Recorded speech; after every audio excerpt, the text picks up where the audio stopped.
Interactions, yes, I have plenty. Now let's build daily interaction number 20.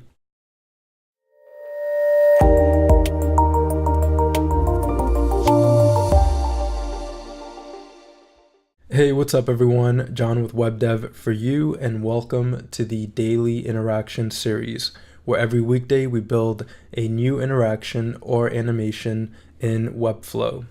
Today we're going to be building a 3D button on hover. So here when I hover over this button, we can see it rotates to reveal the other side of the button. So we are going to be getting more into 3D effects within Webflow. They're really amazing and really interesting, and it only takes a few steps within Webflow to create a button like this. So first we're going to create the button or all the elements for the button, and then we'll add the 3D interaction in Webflow. So to view more daily interactions and premium content, visit webdevforyou.com. Also be sure to subscribe below to receive a notification every time there is a new daily interaction. So here I have a blank Webflow project, and we'll start with the daily interaction class naming convention. So it's d dash the daily interaction number, so today is 20, and then the element.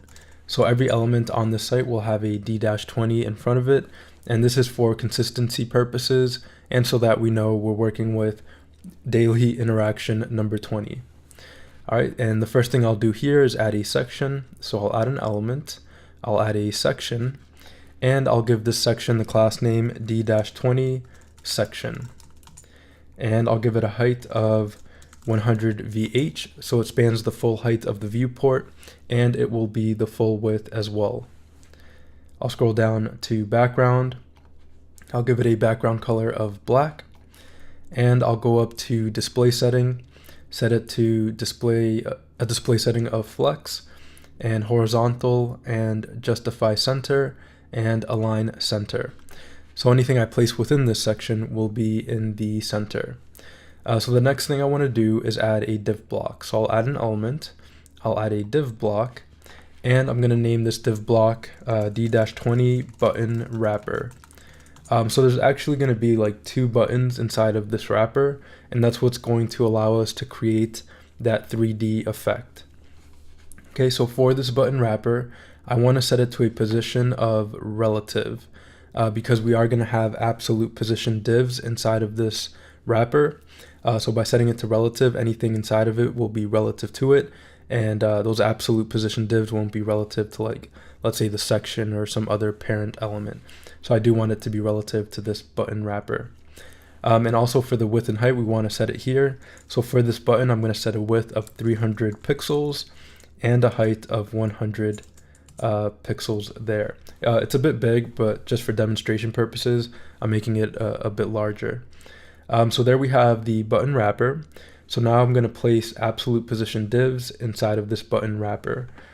So here I'm going to go to the navigator so we can look at the structure of the site. So we have the body, the section we added, and the button wrapper. So inside of this button wrapper, I'm going to add a div block. So I'll add an element, I'll add a div block, and we can see it here. I'll give this this div block the class name d-20 button 1. Okay, so this is going to be the first button, and I'm going to set a position of absolute and full, so it fills the entire button wrapper. And because the button wrapper has a position of relative, this button is relative to the wrapper and it's filling that wrapper. So yeah, that's all we need to do for button 1. And I'm also going to set a display setting of flex. Just set it to horizontal, justify center, and align center, because we're going to place text inside of here and I want it to be in the center. So I'll go ahead and do that. With button 1 selected, I'll add an element and I'll add a text block, and I'll name this d-20 button text, and I'll style it. So I'll go to typography, I'll say circular bold, give it a font color of white, and yeah, set the font weight to bold as well. And then here I'll just say something like portfolio for the button name, and I will yeah, give it a bit of letter spacing, so maybe like 2, and I'll change the font size to something like 34, and the line height to something like 40. All right, so yeah, there we have the text. It's in the button. And also for button 1, let me look at the example here. So button 1 has a blue fill, and button 2 just has a blue border. So yeah, these are two buttons, button 1 and button 2. So for button 1 here, I'm going to give it a background color of, let's see, yeah, background color of that blue. So I'll select the blue here. Yeah, so there we have the background color. All right, so we have button 1 all set. We added a blue background, and we added the text, set a display setting of flex center to button 1. So for button 2, it's going to be a bit different because we want it to be a link, right? So when the user hovers, it rotates, and then we have this button here where the user can click and it can link out to something else. So for button 2, I'm going to place it in the button wrapper. I'm going to add an element, and this time I'm going to add a link block, not a div block, so I'll do that again. So I'll add an element and select link block. This will allow us to link this link block to another page, another URL, a section, an email, telephone number, or a file. So we'll apply the same settings we did for button 1. So first let me give it the class name d-20. I'm going to call it button 2. So yeah, so we know button 1 and button 2. And this, I'll set a position of absolute, and I'll set it to full. Okay, so it fills the entire button wrapper. And I'll also set a display setting of flex, justify center, and align center. So instead, for button 2, instead of giving it a blue background, I'm going to give it a blue border. So for the border right here, I'm going to set a solid border, set it to a pixel width of 5, and I'm going to set the color to the blue as well, so they have the same color. So it looks like we only have one button because we just see, yeah, we don't see the border, and that's because the border is blue as well. So for button 2, I'm just going to copy the button text. So I'll hit Command C, click on button 2 within the navigator, and paste. So they both have the same text as we can see in the demo. So I can just paste that text in there. And I did apply a flex setting of center to the link block, so the text is in the center as well. Yeah, as well. All right, so now we can build the interaction. And actually there's a few more steps to this. So to create a 3D effect, we need to work with the Z index, or the 3D space. So you have the X is horizontal, the Y is vertical, and the Z is like depth. It's like going in and out of like a 3D box in a way. So we need to add a perspective to the button wrapper so that the elements inside of it can go like in and out, can have that 3D effect. So in Webflow, here I'm going to click in on the button wrapper within the navigator. I'm going to go to styles, and if I scroll down to transitions and transforms, we have what's called children perspective. And if I hover over this little question mark, it says activate this on a parent element to enable 3D transforms for all its children. So in the navigator, we know the button wrapper is the parent because button 1 and button 2 are inside of it. So I'll go into the styles, go back to, select button wrapper, go to children perspective, and I'm just gonna, it'll start at 1,000, but I'll just crank it up all the way to the max to like 2,000. And we don't need that much perspective because first of all, the height of each button is 100. So it's not gonna go all the way back 2,000 pixels. But it's not really gonna affect it that much if I crank it up to all the way. And I just like doing that so I don't have to figure out, how much perspective to add. I just want to add a good amount of perspective so that I can have a 3D effect. All right, so I just cranked it up 2,000. So now we have some perspective to that button wrapper. So it has some 3D depth to it, and the children elements can have some 3D movement applied to it. Okay, so that's all I need to do there. There's a few other things that we're going to do as we build the interaction. And there's one other thing I'm noticing here. I don't know if you can see it that well, but the portfolio button in the link block has an underline. So we just want to select the link block here, button 2, go into styles, and in typography, we'll say none to remove the underline. Okay, so yeah, that was just a side thing there. But yeah, now we can add the interaction, and we are going to play with a few other things as we build the interaction. But yeah, let's go ahead and start building it. So I want the 3D effect to occur when the user hovers over the button wrapper. So I want the first button to move up and also move back, and move up and rotate 90 degrees so it moves back. And I want to initially place the second button at the bottom so it rotates up. Okay, I'll demonstrate it. It'll be a bit more clear. So here I'll select button wrapper. I'll go into interactions, and yeah, make sure I have button wrapper selected. Interactions. For element trigger, I'll click the plus, and I'll select mouse hover. So what's going to occur when we hover over the button wrapper? So on hover, we're going to start an animation, and for timed animations, I'm going to click the plus, and I'm going to call this D-20 mouse in. So when we first hover over the button, and for this, I'm going to set button 2. Let's see how I did this. Yeah, so button 2, I'm going to start it at the bottom and underneath. So, okay, so I'll select button 2, and I'm going to add a new timed action. So I'm going to move it on the Y, so it goes down vertically. I'm going to move it negative 100%, or no, 100%, so it moves down. So I'll set it to 100%. And notice, yeah, so for the second button, it just has a blue border. So now we can see it because they're not on top of each other. And I'm also going to set it as the initial state. All right. And I also want to rotate that button on the x-axis. So it has that 3D effect of like flipping on the x-axis. So I'm also going to add another timed action. I'll say move. No, not move. I'll say rotate. So I'll say rotate. And for this, I'm going to rotate it on the X, and I'm going to rotate it negative 90 degrees. So it rotates like backwards into the button. So there's a few things we notice here. First of all, it's rotating within the center of the button. I want it to rotate from the top, so it rotates. It looks like it's still connected to the first button and just kind of goes underneath. So what I want to do for button 2 is go into the styles, and we see button 2 selected here. I can select it in the navigator, and I'm going to scroll down to transforms, and I'm going to select this little gear icon. So I'll select it, and we want to change the transform origin. So for the second button, I want the transform origin to be set at the top, so that as it moves from the top. So the top will stay in place, and the button will rotate. So it's not rotating from the center. The top will stay there, and it'll move back 90 degrees. It'll flip from the top.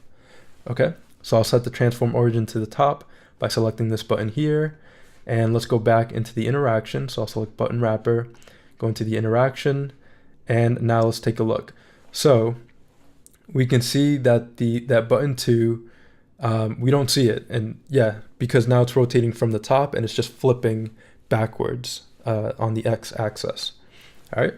So I also want to set this as the initial state. So here for timing, I'm going to select set as initial state, and perfect. Now if I click out of the timed actions, we can kind of see the text here at the bottom, and that's because we're seeing the backside of the text. So just picture that button flipping backwards. That text we'll be able to see the backside of the text. We can change that by selecting button 2, going back into styles, and here in transforms again.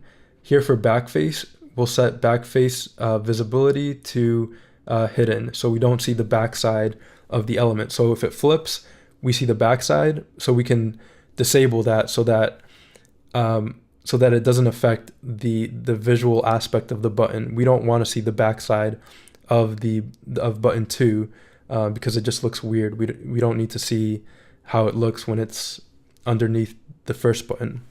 Okay, so here for backface, I'll just set it to visibility none. All right. So yeah, so far so good. Let's go back in here. So we have the initial states. And now what I want to do is move the first button. I want to move it up and back. So here in the navigator, I'll select button 1, go into the interaction, and I'll say move, and I'll move it up on the Y. So I'll say negative 100%. And I'll add an easing of ease out expo. And then I want to rotate that button 90 degrees so it goes back as well. So here I'll select rotate, and on the X I'm going to rotate it 90 degrees. And as we can see, the back face is visible for this as well. So yeah, actually let me see how that works there. All right, yeah. And I want these to start at the same time, so I'm going to click, hold, and drag, place them on top of each other, say ease out expo, and let me turn off the back face for button 1 as well. So I'll go to transforms, set the back face to not visible. We'll also have to change the transform origin, but we'll get to that in a second. So yeah, there we go. We don't see the back side of the button. All right, so let's go back into the button wrapper, back into the interaction. So as button 1 is moving up and rotating back, I want button 2 to rotate back to 0 and move up as well. So I'll select button 2 in the navigator, and I'll say move, and I'll move it back to a position of 0 degrees or 0%. And I'll set an easing of ease out expo, 0.5 is okay. I'll start it with the other one. And I also want to rotate button 2 to, actually let me do rotate first. It really doesn't matter, but just to keep it a bit clear. So I want it to rotate, and as it's rotating, I want it to move. So button 2 will set a rotation to 0. And on the X, and I'll set ease out expo, start it with the other ones, and I'll move it as well to 0% and set it to ease out expo, and I'll start it with the other one. So I'll click, hold, and drag and place it on top of them. So everything's happening in one motion. Button 1 is moving up and rotating back. Button 2 is rotating back to 0 and moving up. So it's going like this. So yeah, it has kind of that rotation effect. So let's see what happens. So I'll preview, rotate, and notice what happens to button 1 at the top. It has a transform origin of center center, so it's rotating from the center. I want it to rotate from the bottom so that it looks like it's still connected, or that, yeah, so that it's still connected to the to button 2. So let's go back into button 1, or I'll select it in the navigator, go into styles, and for the transform origin for button 1, I'm going to set it to the bottom. So button 2 has a transform origin set to the top, and button 1 has a transform origin set to the bottom. So as they rotate, they stay connected. So button 2 will rotate, yeah, from the top, and button 1 will rotate from the bottom. Okay, so now if I preview, I rotate, and we have that 3D effect. Perfect. So I know I went over a lot. If you have any questions, let me know in the comment section below, or in the forum section for this video. But yeah, it's just working with 3D, you have to add perspective to the parent element, and then you just have to work with movement and rotation to get the desired effect, and making sure that the transform origin is in the right place, so as the element rotates, it's staying connected to the proper elements. Okay, so there we added the interaction. So now let's work with the hover out state. So the hover out state will be pretty simple. So I'll just go back into the interaction. On hover out, I'll start an animation, and I'll duplicate D-20 mouse in, because we already have a lot of the interactions that we need for the mouse out. So I'll click on these 3 dots, say duplicate. Here I'll select D-20 mouse in 2, select it here, and I'll say D-20 mouse out. I'll rename it to that. I don't need initial states because we already set the initial state in the mouse in. So here I just need to change the values for this animation. So button 1, I want it to rotate back to 0 and move down back to 0. So button 1, instead of negative 100% on the Y, I'll set it to 0% on the Y. And instead of a rotation of 90 degrees, I'll set the rotation to 0. And then button 2, we're going to move it back down to, or we're going to rotate it back negative 90, so it goes backwards. So I'll say -90 on the X rotation, and I'll move it down -100% or 100%. All right, so it moves down and it rotates backwards. Okay, so yeah, we just changed the values to have the reverse animation occur for button 1 and button 2. So now I'll preview, rotate, there we have the rotation on hover, and it hovers back when we hover out. All right, looks good. So that's basically all there is to it. I also set a back face visibility to none for these buttons. So as they rotate, we don't see the back side of the button. And it's a nice clean 3D rotation. Yeah, so that's it for this daily interaction. Yeah, and I could link this button. It is clickable because it's a link block, so we can link it out to anything. And I can also change for button 1, I can change the cursor to a pointer so that they both have a pointer. So here I'll preview, and there's a pointer for the entire button. All right, looks good. Okay, so yeah, we hover, it rotates, I can click, and I hover out and it rotates back. Looks good. Yeah, so that's it for daily interaction number 2. I'm just trying to see if there's anything else I want to cover. Yeah, so we have the button wrapper, button 1, we have button 2. Button 2 is a link block, and we have the text inside of each of them. We set a display setting of center for both buttons. Yeah, and then we applied the interaction, changed the transform origin. Button 1 has a transform origin at the bottom. Button 2 has a transform origin at the top.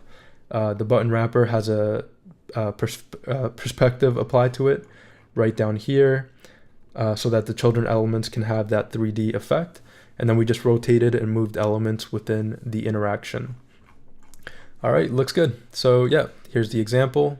The 3D button on hover in Webflow. Looks good. So that's it for this video tutorial. To view more daily interactions and premium content, visit webdevforyou.com. So thanks for watching, and I'll see you in the next daily interaction.